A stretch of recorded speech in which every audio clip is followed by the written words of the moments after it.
Brett Gardiner is the most awarded announcer in Western sports history.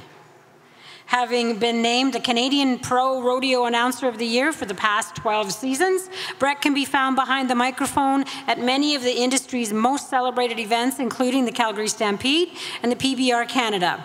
For more than just award-winning wordsmith, Brett is also a strong advocate for mental health and wellness, and often speaks candidly about his journey. Through his own experiences, he works to inspire and educate others to help them live their very best life, or in his own words, chase the good. Welcome, Brett. Hey, thank you. Thank you for that. Much appreciated. It has truly been a week of firsts for me. On Sunday, I had the opportunity. I was working an event. I was announcing a rodeo in San Diego, where the Padres play at Petco Park, and it's the first time they ever had a rodeo there, and there was 26,500 people, and it was the first time there's ever been a rodeo there. It was incredible. It was amazing, and this is the first time in my 20-plus year career that I got to follow Clover the cow. So a pretty special week for me. So truly excited. I was talking earlier, thinking about a joke like an opener. You know, it's there's a lot of pressure to come in here in a public speaking role, but probably not as much pressure as Clover felt, you know, things like that. But I just thought maybe those jokes aren't appropriate, so I'm not going to say them, or you know, we'll kind of move on. But super excited to be here. And I'm not worried at all that there was more people again for Clover the cow. I'll get over it. I'll travel through my insecurities here in the next 45 minutes or so. But yeah, like I said, super excited to be here, and it's great to see some familiar faces. Yeah, my name is Brett Gardiner, and that lovely introduction, which I appreciate so very, very much. And it's the start. For me, this is the start of what we're calling the 2024 Chase the Good Tour, and I can't thank the team at CLH Bid enough. The Carter family and my dear friend Corey Stark and her team at CLH Bid have really embraced the idea of mental health and performance in the agricultural industry. And it's something that I'm really passionate about, and something that I talk a lot about, not only publicly, but it is a huge part of my life, is that as part of my career. So we'll keep rocking and rolling here. We'll try to. I'm going to figure out this clicker, because we have to start scary with disclosure. You know, let's just get right into the meat of it early. Here's the disclosure. So I work as a clinical psychologist when I'm not hanging out on the road, and own a company called Momentous Performance. It's a cool job. I get to help people through kind of the trials and tribulations, but also help people try and reach their potential and live their best life. But with that, just so everybody knows, today is not therapy. Okay, so you don't get to check this off your box and say, it's okay, I went to therapy today. It's, nah, we don't get to do that today. So there's my legal disclosure for the day, so keep that in mind. Start with a story. I think to offer you some context and figure out just why the heck I'm here, I want to tell you a story that got me here. And everybody tends to ask the question, is a rodeo announcer and been fortunate enough to win the Canadian Pro Rodeo Announcer of the Year for the last 12 years. The first question I often get is, how did you become an announcer? So let me tell you the tale. This story, though, there's a little good, bad, and ugly. And let's start with some of the good right there. I got the greatest family in the world. Ha-ha. That's the only thing I'll compare to yours. Mine's better. I'm so fortunate. My wife and I have been together for 22 years. This picture's a couple years old. We have 3 children. My son Grady's 14 now. My daughter Hadley is 12, and Blakely's 7. And they're kind of the backbone of everything that I get to do. And like I said, I'm the luckiest. I'm the most blessed. I'm the whatever word you want to throw at me. I'll buy what you're selling, because, man, I got this cool support system at home. My wife Jacqueline's been a part of this announcing journey kind of since day one, and I started early. When I was growing up, I grew up in a town called Drayton Valley, Alberta, and I was a hockey guy. Got to spend some time in the Western Hockey League, finished my career in the Alberta Junior Hockey League, and then in my grade 12 year, they said, hey, you know what? You're a really nice guy, but you're not that good at hockey anymore, so maybe you should pack your bags. So away I went home and went to finish high school in Drayton Valley. And all my pals were in the high school rodeo. And I thought, hey, well, that's lots of fun. At the time, like, entry fees were like $15, you know? So I'd enter 4 or 5 events, and it was a lot of fun. And you know what? Just like the hockey deal, I wasn't that good either, but I really enjoyed my time there. and competed in the high school rodeo ranks. And I got hurt. I got bucked off a bareback horse, and I dislocated my shoulder. And haven't always been this big, just for those of you that are thinking if I rode bucking horses, okay, just keep that in mind. I know what you guys are thinking up there. So I dislocated my shoulder. I was out for a little while. And there was a gentleman that said, hey, you never shut up. And you like to talk. Why don't you come help me be an announcer? I said, I'm not sure. And if you've ever looked, I always say, if you've ever looked on the list of cool things to do in occupations, when you're in grade 12 and 18 years old and you think you're a rodeo cowboy, announcer's not near the bottom, it's actually the bottom. There's nothing under it. It's like, no, no, no. You know, I'm 40 years too young, and that's not cool enough for me. But he said, give it a whirl. So I said, okay, I'll help you out. So I started announcing some little events, just some little britches rodeos, and helping out when I could. I got a phone call one night. I was at the farm in Drayton Valley. The phone rings on a Friday night, and this gentleman says, hey, we have a bull riding event in this little town called Whitecourt, Alberta. So if anybody knows, if not, it's a smaller community. And they said, we have a bull riding and we need an announcer. I said, I'm not an announcer. That's not the cool thing to do. I ride bucking horses. I'm the man. Yet I never made a dollar doing it, but I figured I darn sure was good enough. He says, geez, we'd love for you to come and announce this event. I said, I can't. He's like, hey, I got to be honest with you. We've phoned everybody in the world that's ever talked in a microphone, and they're booked. So you're it. So I'm like, okay, fine. Oh, and we're going to pay you $400. At the time, I'm like, this is the greatest thing ever. They're going to pay me $400. I'm going to go have fun. I'm going to get to go to the dance. This is wonderful. Okay, here I go. I finished that event, was done, and the gentleman that had hired me had said, hey, we got 10 rodeos next year. We want you to announce them all. I'm like, what? In my game, those opportunities just don't come along, so I was kind of forced to a decision. So I always say it's been an incredible career for the last 20-plus years, but I actually have yet to decide if I'm going to be an announcer or not. You know, it was just thrust upon me. So I'll get back to you in a couple years if I actually decide it's something I want to do. And I guess the story is kind of, hey, the rest is history. But that's where a lot of this story really starts, is after a 19 and 20-year-old kid that graduated high school and went on to university to do some things. And I became a teacher and was always doing this announcing thing on the side. When I was 21, 22, phone rings again. And I was really fortunate enough in 2006, I went to Medicine Hat, which was my first ever pro rodeo. And in our game, that's kind of where we want to be. So I got really lucky to become the youngest announcer to be there. I got to go to the CFR, you know, I was 26, 27. I got to go to the Calgary Stampede and be a part of all of the incredible events that, you know, I could ever dream of. And everything was really cool and everything was really great. I started to have a family, and man, we're rocking and rolling. In my industry, without me sounding too ego-driven, man, I was kind of the top of the game. I got to go to every one of the biggest events in our industry, but something was missing for me. So to give you some more time context, it's kind of 2013, 14, 15, 16. Family's starting to grow. I'm on the road all the time. I'm working 100+ live events a year and giving everything I got to everybody. Man, I love people. I love being here, whether there's 10 of us or 26,000 of us. I just love it. It's great. But there started to become a time in my life that things got a little dark for me, and I just couldn't figure it out. I kind of got stuck. I was starting to come home, and it's like, why am I not happy, right? Why is there no joy in my life? What's going on here? And I always say, geez, everybody was getting the very best of me. Man, I got to bare my heart and soul today in front of 50 people. I'm going to give you everything I got. It's how I'm wired, but it started to be a time where my wife wasn't getting the best of me, and my kids weren't getting the best of me, and I couldn't figure it out. Then I was starting to get home on Sunday after an event. I'd be home for a few days, or I'd be away from home for a few days, pardon me. And I'd get home, and then I'd find myself in a bit of a confrontation with my wife.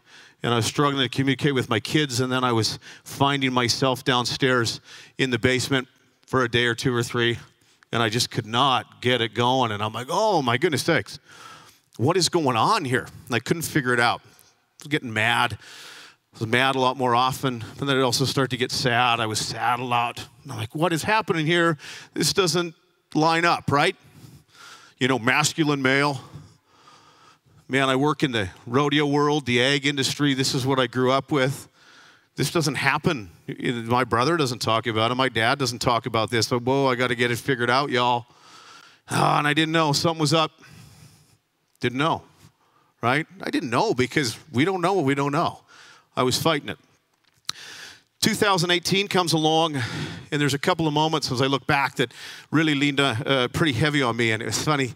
I had a lovely conversation today with my new best friend. And we were talking about olds. And I remember one time I was driving home from Calgary. I live in Sylvan Lake, Alberta is where my home is. I worked an event in Calgary. It's about an hour and 20 minutes. Man, it's like if you rodeo for a living like I did, you could pride yourself on driving. You're like, you got 22 hours to drive, 3,000 miles. Okay, I'll be there. We'll find a way. I remember driving home. I was on the road for like 30 minutes, and like my body just shuts down. I pulled over. I had to park at Olds, this little town just off the highway, and I remember like passing out like in the co-op card lock. Oh boy, something's up, y'all. I remember waking up a few hours later. I'm like, oh, what's happening? What was I again? I was really mad. I was just mad. Get home, can't communicate. Oh, don't know what's happening. A couple weeks later, we were out making a TV show with a dear friend of mine, and we're leaving London, Ontario. And I had to be back for another event on Sunday. And I get on this plane. And if you've ever traveled out east, kind of London, Halifax, there's that one WestJet flight of the day that leaves at like 6 a.m. That's your one direct flight. You got to get on that thing. I'm not connecting in Toronto. It's too scary. So, man, I get on this flight. And I remember sitting down there. I sit down. And here I am. This big dude in all my glory. Just had made a TV show on national television. Living the dream, y'all. And I remember I started crying. That's right, yeah, I didn't stutter. I start crying, and I'm like on this plane for like 5.5 hours, and I cannot get it locked in. I'm like, oh my gosh, what's going on, big cat? I'm falling apart here. Oh, what's wrong? A couple weeks later, I remember it was day 9 of the Calgary Stampede. And if you're a rodeo fan, my favorite event's probably the bareback riding. It's exciting. It often starts a rodeo. There's so much electricity there. We're rocking and rolling in the rig and riding. I mean, it's supposed to be a day, and you can often tell when you look at the matchups, kind of who's going to be there. Sports fans, you can kind of, like we set the odds on things. This day, we say, was supposed to be like a high 80s day. Because when you look at the matchups, but it starts, man, we're like 91, 92, 93. It was the best section of bareback riding I'd ever been a part of to that point in time in my career. And I remember, like, if my career's over right now, I'm so happy.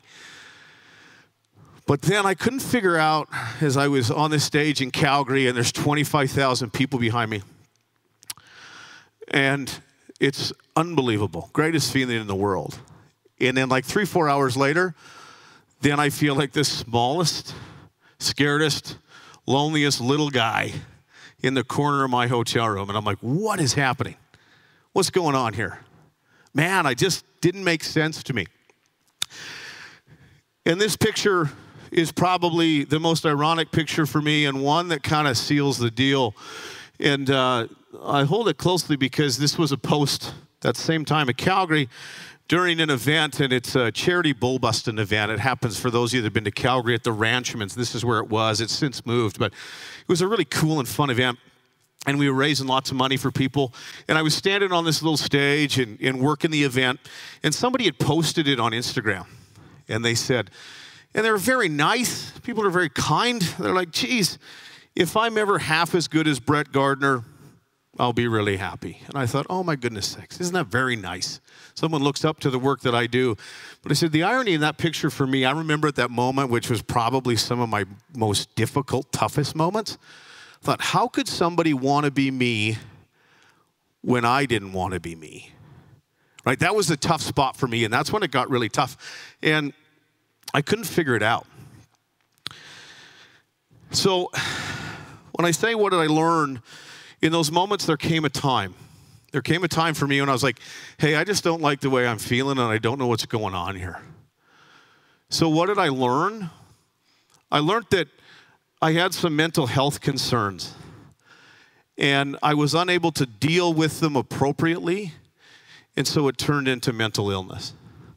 So what did I learn? I learned that my anxiety and I didn't take care of my anxiety, turned into depression. So if we're to get clinical on everybody, that's kind of my story. So for me, when we say anxiety, when we talk about anxiety, it's really that idea of fear, right? We're fear of the future, what is about to happen.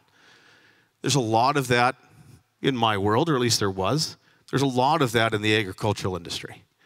What's going to happen next? There's a lot of anxiety that riddles itself through our industries. So there were some warning signs in my story, and I just didn't respond appropriately. So what I also learned is that anxiety and depression are like first cousins. They're like opposite sides of the same coin. So when we don't deal with anxiety, it can often find its way into depression, because what happens is with anxiety, right, we're fearful of what's coming ahead. What is next season going to be like? Can I take care of the payment on the loan? What's going to be the yield on the crop? What's this calf crop going to be like? What's going on here? What's the succession plan for my family and my farm? There's a lot of those worries in that conversation.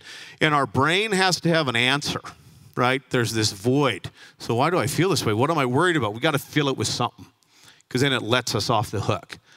The problem is a lot of times that story's not true. My story wasn't true. I'm a big people pleaser. So like in my world, it's like if I did a good job announcing things and everybody liked me, I could go back to work, right? So I would do, oh yeah, geez, we're friends, we're pal, huh? But I got lost in all of that. So that's kind of where my angst came from. And I just never kind of comprehended that. I didn't know that. And then all of a sudden my body, because here's how anxiety and depression works, we get angst to a certain level, and then our body says, hey, I've been giving you warning signs. I was telling you on the way home from Olds. I was telling you on the airplane. I was telling you on the stage at Calgary, and you're just not listening, dude. So it turns into kind of that hopelessness feel of depression. The body finally says, I tried everything, y'all. Rah. Here we go. So that was very much my story with what we would call the two major contributors when we talk about mental health concerns, issues, diagnosis, whatever we want to, right? There's a lot of labels out there. For some people, they really work. Some people, we don't need them. That's okay. So for me, that was very much my journey. So the big thing I learned is that I was unable to deal with some of those things, right? And I wasn't able to show up how I wanted to. What I was doing and thinking wasn't working. Just wasn't working for me. I'd always get to that point, right? I get stuck. So here's this anxiety, here's this depression, here's this stuff, and I was stuck because I didn't know. I didn't have the language. I didn't know what was going on with me, right? So we had to change the game, and I think it's so fitting that we're at an event like this one, and we chatted about this earlier today. It's like the majority of the people here today that have walked the halls, right? I mean, there's this idea of social connection.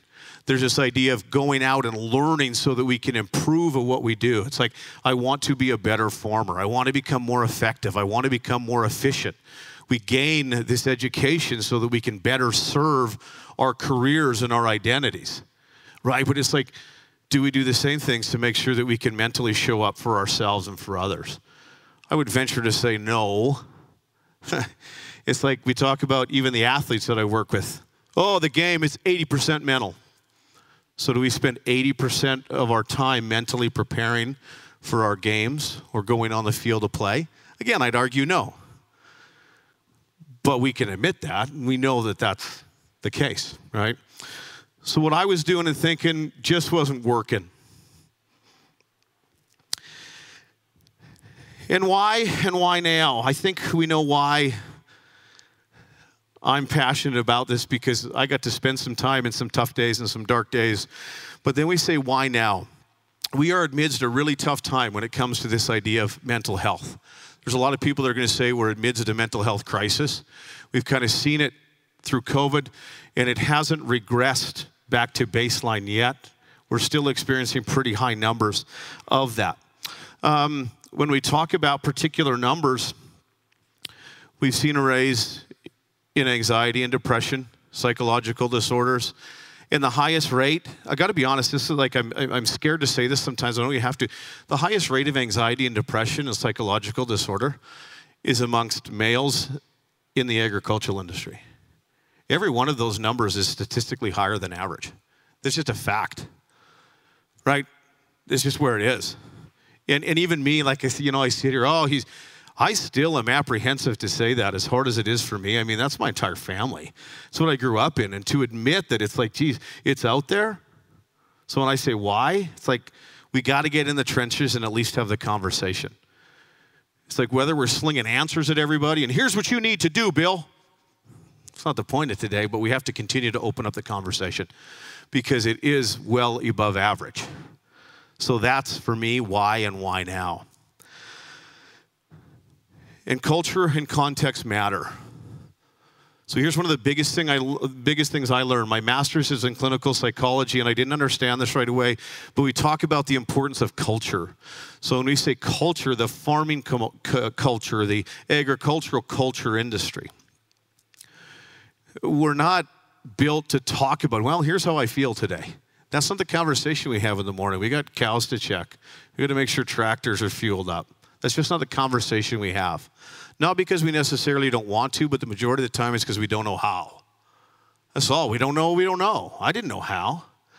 Those days, I used to, when I was coming home and I was freaking mad, like what was my move? I'm going to go to the garage, I'm going to punch a hole in the drywall, and then hopefully there's a half sack of beer and you can find me in the barn if you need me. Okay. That was normal. It's just what I knew, right? It's what I knew. So when we talk about culture and context, the way that we deal with kind of the mental health conversation in the ag industry, it has to be a little bit different. Sure it does. You don't have regular hours. Hey, you know what? You need more sleep and you need to eat better. Well, I've spent 3 straight days in the combine. And that's reality, And I'm definitely not here to say, maybe you should get a new job. No, not a chance. I love this life. But how can we do it differently? Our culture and our context matters. When I say context, like the conversation we continue to have today, harvest time is different than the midst of January. There's times in January it's like, I got a few things to do today, but we're going to head into Brandon for a couple days and meet our friends and maybe go to the restaurant after. And then harvest hits, and I mean, we are flat out and rolling. There's different contexts, right? And the other question that I pose to you is really, what's your role? Because it's like a parachute, right? If it ain't open, it ain't going to work. Sometimes we just have to open our mind up to the conversation a little bit. When I say, what's your role? I'm sure there's some people, and statistically I know there is, that are sitting in these seats that maybe feel the same way I do when it comes to anxiety and depression.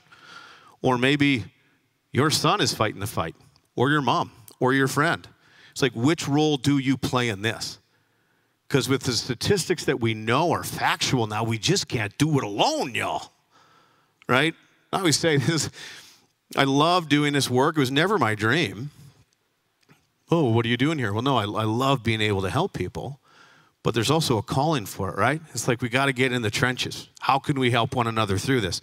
So today, as we go through a couple more of these, it's like, what's your role going to be? Hey, I need this for me, and that's great. Or I need this for my friend, my cousin, my uncle, my son. What are we looking for some of the things that we're watching out for? And if I'm going to talk as a clinician here, and let me just come up and sit with the masses. So let's look at this all together. I got seat 9 here. The idea of mood swings. So that's one of the things we also look at clinically. It's like the idea, so mood swings. Okay, so mood's changing. What's going on? So these are the things we're watching for. Irritability. And irritability, if you were to talk to my wife yesterday, I was irritable, y'all. I was fighting to get on a plane to get out of San Diego and had all these flights canceled, and I had to get to Brandon, and then I got to get to Reno.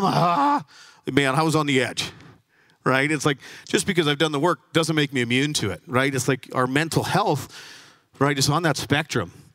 Outbursts. So we have these big outbursts sometimes. Where's this coming from, right? A loss of interest. This is one of the things we often look for socially. Like you lose interest in something you loved forever. Geez, he's played hockey. We've played hockey on the same team for 10 years, but then he didn't play this year. Why have we all of a sudden lost interest? It's like, hey, you know what? I'm going to go leg my horses up. I ride every morning at 6 a.m. Geez, I just, I'm going to turn my horses out for a while. What's going on, right? We have sudden and extreme shifts in behavior. Why are we acting different? Why are we showing up different? Sleep patterns, right? This is a big one. And this is why the ag industry, geez, sorry, your job, so I didn't know you're on here. Yeah, what lens do you have on? Why, okay, good. Camrad's like at least 20 pounds. Sleep patterns, right? The number one thing that we talk about when we're trying to consider mental health and the state of someone's mental health, what's your sleep pattern like? How are you sleeping? Oh, man, exhaustion makes cowards of us all. Like, I can be such a jerk when I haven't slept in a couple of days. It's everything I can do, right? Appetite changes. This one I always have a smirk on my face because I know there's a few people in the stands that know me. I'm a real eater.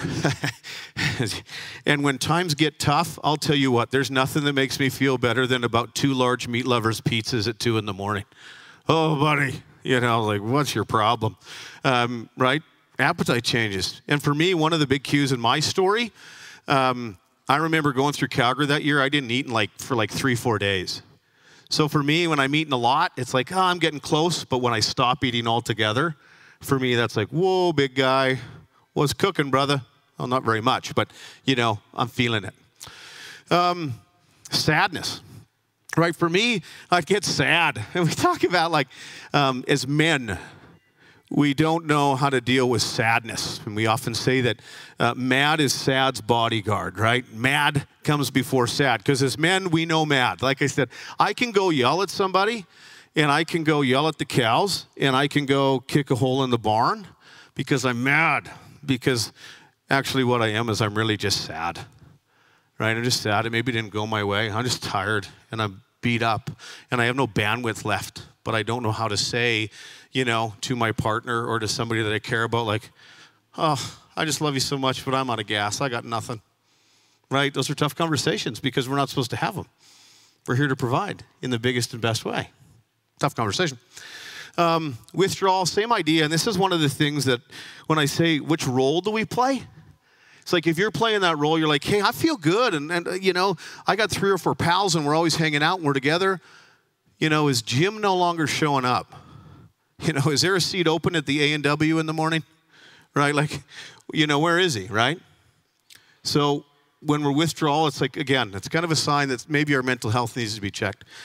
Substance abuse in the ag industries, an interesting one because of the schedule, right? So we have these times that are just so rampant. They're so busy. And then there's these times that are not. So it's like, well, we need something to do. And you're so used to working so hard and providing. We often find substances can get abused, but not all year. In particular times when it kind of gets slow, it kind of gets quiet. But the mind doesn't shut off because you're preparing for next year because we got a seed. Is this in place? Have I phoned this guy? Is this? Brain doesn't shut off just because you're not in the cab of the tractor. So we often find there's more consumption of alcohol. Get more anxious. Not present. That was a big one for me, right? Like I just can't slow it down enough to be present at home. I have to be really intentional in trying to be present when I'm sitting at the table with my kids, which I don't get a tremendous amount of time for, right? So trying to be present. And those are those statistics that we talked about. We often generalize statistics as 1 in 5. 1 in 5 people will suffer from either anxiety or depression by the time they're 40, if we're to generalize something. In the ag industry, when they surveyed 1,000 farmers in Canada, so it's Canadian content, and it's within the last couple years, 34% of them were diagnosed or could be diagnosed with symptoms of depression, 57% anxiety, and then 62% when it comes to psychological distress. And let me get this across. This isn't, oh my gosh, this is scary stuff. We're just trying to follow the numbers so that we can best respond. Exactly what everybody does from a farming, you know, we're learning information each and every year. How can I be better? How can I produce higher yields? How can we make our calving barn more effective? Right? You're using those same numbers. This is just what the numbers are telling us when it comes to our mental health. So when I talk about mental health, these are kind of some of the things we're looking for. So which role do we play? Is this in me and this is what I want to watch? There's a lot of things on there that I watch out for personally, you know, or are there some of those things that you can watch out for the people that you really care about, right? So things to certainly keep in mind. I want to switch gears on you a little bit because I live in two worlds. I certainly live in this mental health world, and I know that we kind of hit the tip of the iceberg, and I do want to respect everybody's time. And I said, the last session before, beer time for a lot of you or us, I don't know what everyone to say, but I stopped by the pub before I came here, and it's beer time for a lot of people already at about 1:30 this afternoon, which is brilliant. I like it. But what I'll do, guys, is I'll jump through this, and if anybody wants to stick around for any kind of Q&A or riff on anything, please. I've got nowhere to be for an hour or two, so I don't mind sticking around. So with that, I will just kind of jump through some more ideas, and I'm an open book. You guys feel free to ask me whatever you want. So my switch here is I work a lot in the mental performance space. So when we get to a point where our mental health is in a good enough place, now it's like, how do we get to this place where we can perform our best? How do we optimize? What does that look like? I work with a few players on the Brandon Wheat Kings, and I have a big portfolio of hockey players. Probably 12 or 13, 13 now in the NHL and about another 20 in the Western Hockey League. And then I work with a lot of teams from this mental health, mental performance piece, right? One of the things I love the idea of is like the challenge for the battle for the baseline. We have this baseline. Baseline's kind of like where we're feeling good. Things are all right. Right, I've got what we call capacity. I've got space in that bandwidth. I was thinking today on the flight here, there was a mom and she was doing her best with these two little ones. Man, she was slugging. Like minute 5 into the flight, yeah, it was good, right? You could handle it. Minute 78, she's ready to just, smother these little kids. It's like she was doing her best, right? But just getting further and further away from baseline. We've all been there, right? It's like something wasn't a big deal yesterday, but today, oh man. Right? So in a lot of the work, I challenge you, it's like, how do we battle you back to baseline? There's two ways. We can ease you down through doing the work, or we can crash and burn. For me and my story, it was very much a crash and burn, right? I was crashing and burning. I could hold it together, and then I got home, wha-bam, down he goes. I couldn't ease myself down, just didn't know how, right? So it's like when we think about this idea of the battle for the baseline, because so many of you as farmers are what we consider over-functioners. You're capable of so much. It's unbelievable the people I get to work with, and then watching people in the ag industry, the incredible talents that they have, the things that they can do. It's amazing. But when we overfunction, we take on all these things, we're trying to do everything, but it gets to a point where we have no more room. I'm so far from baseline. How can we get you back there? How can we ease you back there? Right? So that's where we start to interject some of those things like, are you coming to social events, whether it be this one, or you're making sure you're getting out and seeing people? What's that self-care look like? All of those types of things. Right? It's different for everybody, but I always love the ideas we battle for the baseline. For me, it's like a challenge now. How can we all get back to our baseline? Because I know the closer to baseline I am, and for me, you saw a picture of my family, I get to show up better as a father. I get to show up better as a friend. I get to show up better for all of you, right? So I try and find my way to my baseline. Hey, man, education's awesome, and so is vulnerability. Just what every fourth generation masculine male wants to hear is the word vulnerability. But I want to talk a little bit about education because so much of it, y'all, all the scary stuff for me, so much of it was solved with education. Oh, dude, your anxiety's going crazy. What? Like just that idea right there, when I was able to name something and label something, oh, the check engine light come on. What do? It's like in that world, you run the computer, it kicks out a code. Oh, you need to fix this. Well, I had a name for something finally. Same thing you do at the farm, right? It's like you're troubleshooting. Oh, we got to change this. Oh, easy. But at the time, it's so scary, right? Because we think something's wrong with us. I used to say this, and I remember starting, I'm like, I was like, oh, I'm so broken. Like, no, I don't believe that. I wasn't broken. I was just a little off on my left front. Or I was just misfiring on some things. That's all, right? We just made a few adjustments, just like you do in your farm and ranching operation. And I got to be that much better for everybody that I care about in this world. Man, I just love it, right? And it makes sense maybe why I'm passionate about it. But for me, if I could offer you anything, it's like, how can we educate ourselves enough to know what's going on with ourselves? Sure, it's scary. And it does require vulnerability. But men, and I'm speaking to you beautiful men in the grandstand today, this idea of vulnerability, it's like, oh, I'm not going there. You ain't going to get me to bare my soul. I was telling this story earlier, and I always feel bad telling my dad's 76 years old. He, one of these days, I promise, he's going to say that he loves me and he's going to hug me. You know, and they're like, it's okay, right? I'm like, I'm okay with it. He just doesn't know how. The scariest thing for him, he's like, I am not doing that. Well, his dad didn't do it for him. It's okay. It's a different time. Things have changed. Things are changing. He's like, I'm not getting vulnerable. That's okay. I get it. I understand it. But when we talk about vulnerability, it's like, for me, and I'm going to steal for some others, like the idea of Brene Brown's idea of vulnerability, and just this idea of like, I'm going to hang in the trench another 5 seconds. Oh boy, this is awkward, and I want to turn and run and go punch a hole in the wall. Oh, I'm just going to hang on for another 5 seconds. Oh, it feels awful. But I'm just going to start to hang out. I'm going to hang out a little bit longer. And it gets easier and easier and easier. And then we can start to kind of talk through some of those things. So I'd love to say, you don't have to be vulnerable. There's got to be a little bit in there when we're playing that role of trying to improve ourselves, right? Protect your focus. This is so important to me as a father. Oh boy, hurry up, kid. We only got 80 more slides to go. Going to be talking to an empty house. The idea of protect your focus. I love this story, and it's like, this isn't a good story, but it's my favorite. So please, try and laugh a little when it's over.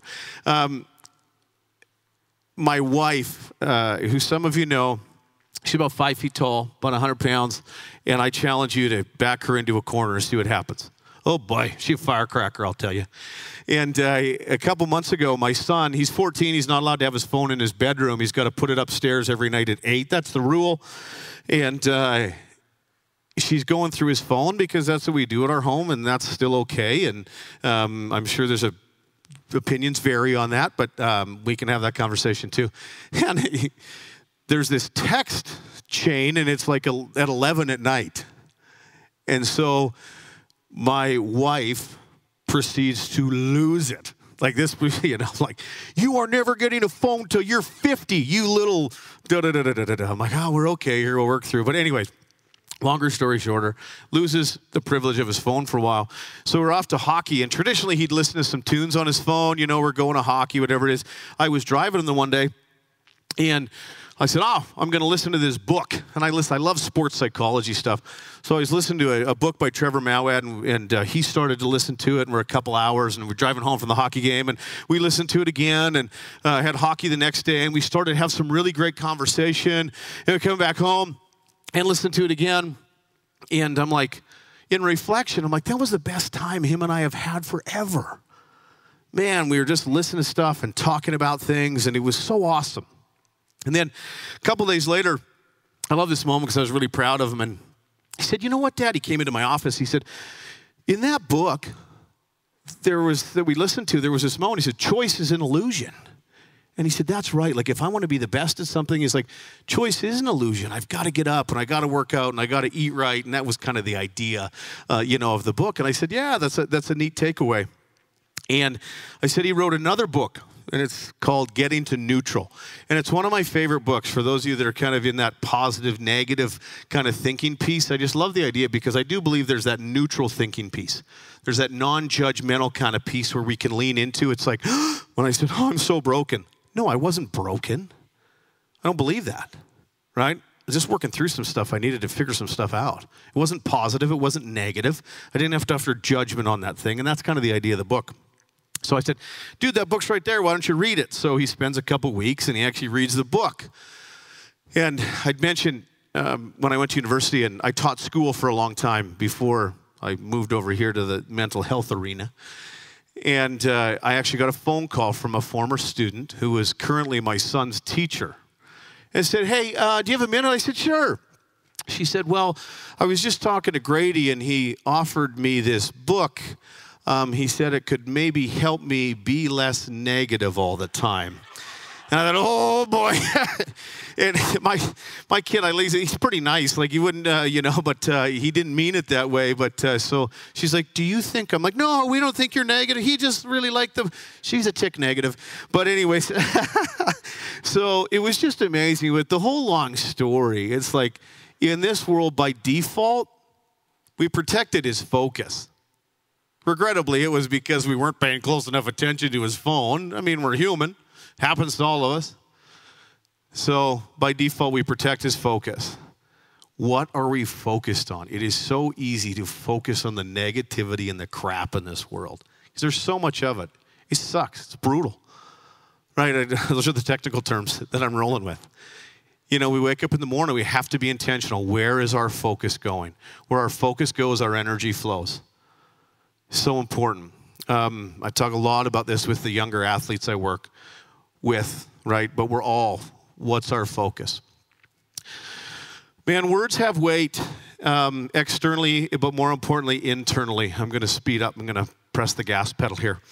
Words have weight, and I say, be nice. What are we saying to each other? I remember my daughter comes home. She's grade 6 at the time, and she was having an off day or 2 or 3. I couldn't figure out what's going on. And so finally, I'm like, what's up? And she had just gotten these new Nike Air Force One shoes that she wanted forever. And some boy in grade 4 had told her that they were fake. Like, what? She's devastated. I'm like, are you kidding me? Like, you're losing it over, they're not fake, Dad. I'm like, I know, I bought them. They're not fake. But it's just amazing. So it's like, you got to be more resilient, kid. Sure we do. That's going to happen. We can't control what they say. But words have weight. But more importantly, words have weight internally. One of the things I really had to challenge through my journey was a story in my head. Right? So we have distorted cognitions. Distorted cognition is just this story, a cognition like thought, feeling, belief. For me, it's like, I've done something wrong or I'm not good enough. Yeah, it's just the way that my brain puts things together. Right? So that's the story in my head I've always had to challenge. Where it come from, I don't know. So like, when I was 4 and I said, Dad, I want a sandwich. No, boy. No, it wasn't anything like that. It's just for whatever reason, that's the story that kind of looms in my head. And I know that, right? But it doesn't guide me anymore. What's the story? What's the story we're telling ourselves, and what's influencing that story? Those are things that we need to be aware of, y'all. This is one of my faves. Now I'm going to shift into high gear just for a couple to leave you with and some thoughts. I love this quote because, and again, I'm shifting into the mental performance kind of sports piece here. Mastery is an inner-directed life, externally expressed, with no finish lines to cross. Mastery is a love affair with experience, honesty, truth, and continual exploration. One cannot step onto the path of mastery until making a fundamental commitment to work from the inside out. Whoa! Big words for a guy like me. I didn't write that. Dr. Michael Gervais did, who's a high-performance sports psychologist. Spent a lot of time with the Seattle Seahawks, works a lot with Olympians and Red Bull athletes before their kind of big extreme, jumps from space and things like that. I love the quote, but I love the idea. And one of the things that I think is scary when you first really buy into it is that the work that we have to do is internal. It's us. I always say to my son, and they're like, be nicer. Nobody owes us anything. And he said, that's a little harsh. The work's internal, but no, I'm like, how exciting is that to know that I'm in control? It's such a powerful idea. Whatever I want to do, man, and I'm a dreamer, y'all. Whatever I want to do, whatever I want to be, that's me. I'm in control of that. It's like, I came from rough beginnings. Okay. Geez, I have everything in front of me. Okay. What do you want to do? How do you want to show up for your family? You decide that. You start to be the author of your story. It's like nobody thrusts anything upon me anymore. Nobody's responsible for my feelings other than me. And this is this huge idea, but it's big, but it's so freeing to think that, no, it's not anybody's responsibility but mine. Well, no. I get that a lot, right? That first few moments with that idea. But I think, oh my goodness sakes. Because if I believe this, which I do with every ounce of my cholesterol-filled heart, it's like, man, this is the freest, biggest, coolest idea ever. Because I always think, man, if I buy into this, I am powerful beyond measure for whatever I do. It's brilliant. And I love that it's reality. One more big idea before we kick you loose and we race to the bar. Between stimulus and response, there's this space. And in that space is our power to choose our response. And in our response lies our growth and our freedom. For those of you that have read the book by Viktor Frankl, which maybe some of you have, it was just years before its time. Viktor Frankl, I think, wrote it in 1952, and he was a psychiatrist before he was in a containment camp for years. And he would watch people, and he said within the first day he could tell if they were going to make it out of there or not. And really, that was that idea, that man's search for meaning piece. And I love this idea of the gap, and I talk about this a lot with my athletes. It's like our job is to take this gap between stimulus and response and make it as big and as calm and as cool as we can. You know how many times I'm walking down the hallway and they bump me and it's like, it's like, whoa, dude, you're wound tight. What's going on here? Right? We're constantly finding ourselves in a state of reaction. We want to shift into that idea of response. And again, I always think, because me, I always say I see everything like a movie. I watch an event play out in a movie in my head.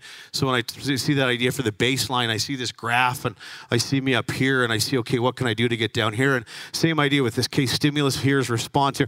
How big was this gap today? This is where everything cool is.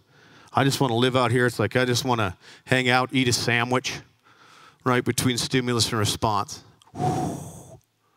Right, how can I be cool? And sometimes it's like, well, tell me how. So much of the work is done in just accepting that idea and keeping it in the forefront. You know, it's like, I know yesterday, geez, I was ignorant.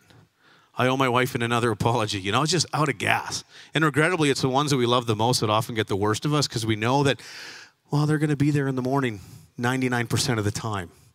So regrettably, we kind of get it dumped onto them.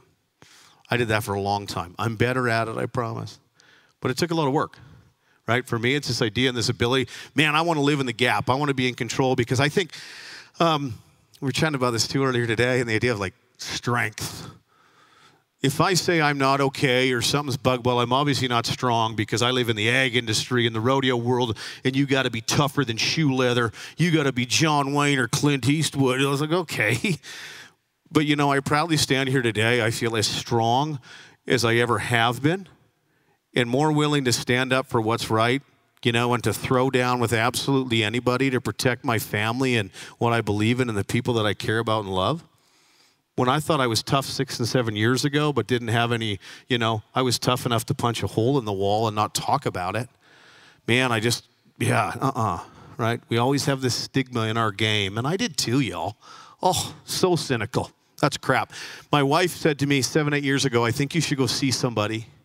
I think you could use some help. I love you. We want to support you. You're amazing. She said all the right things. And I said to her, do you know who I am? Like, have you read my resume? And I have to apologize to her about that every day because now that's what I do for a living and feel that's my future, you know, and that's my life's work. Like, I am not going to see a psychologist, and now I am one. Oh, boy. Jeez. Never said I'd get an Apple Watch either. Look at me now. So I love this idea of living in the gap. I want to be in control, right? I want to be in control of how I feel. It's like, you can't. No, you can. You can and you will, y'all. So this is a cool idea for me. What am I doing right now? You know, like I said, I'm not the best clinician in the world. I'm not the most gifted speaker. I got lots of learning to do and lots of growth, but all I'm willing to do is get in the trenches with all of you. You know, whether it's to help you or a friend or your mom or your dad or your kids or whatever that looks like or your friends. And I'll help you fight ferociously for why. Why? Geez, why am I just a little off today? Oh, that's okay. It's all right. What can I do? Right? And I do so with acceptance. One of the most powerful things I ever did was accept who I was. Man, I always say my level of attunement's really high. I feel everything, right? When those 5 or 6 people left about 4 minutes in, darn right's my heart beat. I'm like, oh man, they're leaving already? You know, keep going, buddy, keep going, right? It doesn't matter, right? But it still takes my breath away, right? But what do I have to do? I can accept that. That's the way I'm wired, right? My anxiety still gets the best of me, but if I can accept that's the way I'm wired. Also, my level of attunement, I feel I can be magic on a stage in front of 25 or 30,000 people.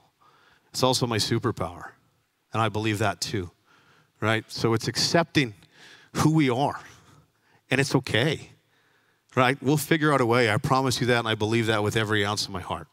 I live in a big world. We all live in a big world, finally a judgment. How do we live with no judgment? How do we shift to neutral? Because what does it do? It allows us to stay in that neutral ground and not offer judgment. Oh, judgment. We quit learning. We've put a period on the end of the sentence. You know, they left because they didn't like me. Well, that sucks. No, that's not the case. Maybe they were really hungry. Me too. It's okay. I want to hit on this too, because we often ask, so now what?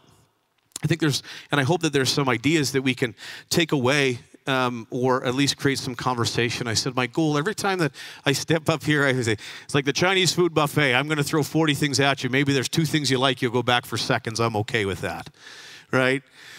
But what's the next step for some of us? What role are we playing? Where do we go? And one of the really cool programs that I just learned about today, for goodness sake, some things are just meant to be, is this Manitoba Farmers Wellness Program, manitobafarmerswellness.ca. And they have a tremendous program. And if you're just not feeling it, you can reach out. And one of the great things that they're doing is there's 6 free counseling sessions a year. And they will connect you with a counselor within a designated amount of time. So they'll be back to you within kind of that 12 to 24 hours and then be able to set you a timeline, which I love because that's one of the toughest things. I would love to be able to work with everybody that reaches out to me at the clinic. I can't, right? But they're doing a tremendous job of connecting people and connecting people that understand the agricultural world. People don't get, oh, I haven't slept in 4 days. Yeah, right. No, it's harvest season. We haven't slept. There's, you know, millions of dollars in payments. Not everybody comprehends that. That comes with its own unique type of stress. So the fact that there's some people aligned to help support that is great. Right outside these doors, they are set up. And they're selling shirts on donation, too. And all of the donation for these T-shirts, Manitoba Ag Days, is all going to this program. So if you haven't got your shirt yet, they're here again tomorrow, which I think is a wonderful program. Because very seldom, I know what my clinical hourly rate is, and you get clinicians free, 6 sessions a year, family members, whatever it is. What a great way to just try. Right? Maybe it works for you, maybe it doesn't, but go spin the wheel. So certainly take a look at that. I think it's a wonderful program that's happening right here in Manitoba, and I thank everybody that is dedicated to that. And finally, here's what I live by, y'all. The Chase the Good Tour is officially underway in 2024. Thank you guys for hanging out with me. And I say, you know, what is the idea of Chase the Good? Chase the Good started for me the first few months of COVID. I know you're not allowed to say that word, but I said it. I remember I'd done a lot of work and I was feeling good. And in 9 days, I had 91 live performances cancel. And for me, that's how I make my living and support my family, microphone in hand, in whatever context it is. And oh boy, you found me at the bottom of the dark old dive again. I didn't know what to do. All of a sudden, I've got nothing to do for a year? What? Crazy. So it was a real struggle for me, but I thought, okay, lean on what you know, big cat. So this idea of Chase the Good started with me and my kids. And I would get up in the morning and I'd say, hey, buddy, you got to go get the good stuff. And I don't tell this to everybody because I used to say, it ain't going to punch you in the face. And that was my line to myself every morning. You know, I needed that. I got to show up for my kids. I got to do what I can here. I'm in charge, right? And my kids and I talked about it. We thought, hey, we want to do something with this because our whole goal now is to continue to chase what's good in the world because it doesn't chase itself. So we have to be intentional in what we do. It's so incredible that nobody does owe us anything and we are in complete charge, right? So I elect to chase it, be intentional in what I'm going to find. and it's going to be the good stuff in the world. So thank you so much for listening. If you have any questions, y'all, I'll stick around. I know some of you probably want to get on out of here. You've heard enough of me. But for those of you that want to get up and leave, please feel free to do so. If you have any questions, I'll hang out right here. If they're for the group, and everybody would love to benefit from them, I will hang out too.